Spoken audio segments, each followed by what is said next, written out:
আমার এই কথাটা মানে কোনো মিডিয়াতে এখন পর্যন্ত বলিনি, কখনোই বলিনি যে আসলে আমার খুব ছোটবেলায় বিয়ে হয়েছে। ধরেন তখন আমি মেডিকেল কলেজে ফার্স্ট ইয়ার। বলবো এখন ভাবি যে হয়তো ওই কারণেই আল্লাহ আমাকে শাস্তি দিয়েছে যে আমি তার সাথে সংসারটা করতে পারিনি, এই জন্য হতে পারে।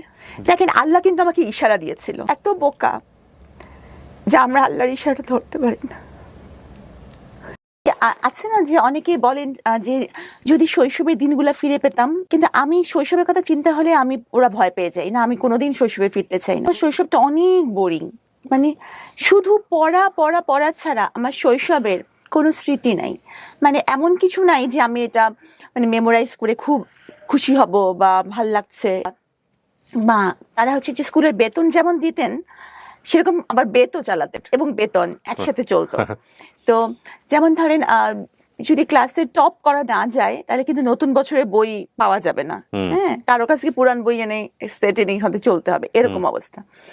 তো খালি পড়া পড়া পড়া ছাড়া আমার শৈশবে তেমন কোনো আমি মনে করতে পারি না যে খুব আনন্দ ঘন কিছু ঘটেছে বা কোথাও বেড়াতে যাওয়া।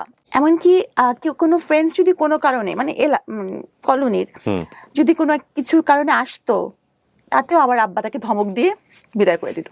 তোমার কি কোনো পড়াশোনা নাই, তুমি আমার মেয়েকে ডিস্টার্ব করতে। খুবই কনজারভেটিভ ছিলেন। আমার পড়ার ব্যাপারে আমার আব্বা খুবই সিরিয়াস ছিলেন সবসময়। কারণ যেহেতু আমাদের কোনো ভাই নেই, হয়তো উনি মানে তার ছেলে নেই এই একটা এটা করতে চাচ্ছিলেন, এই জন্য খুব বেশি পড়াশোনার উপরই ছিল। আর আমি এত পড়তাম যে আমাকে বছরে 2 সেট বই দিত। স্টুডেন্ট হিসেবে কেমন ছিলেন? স্টুডেন্ট হিসেবে ফাটা।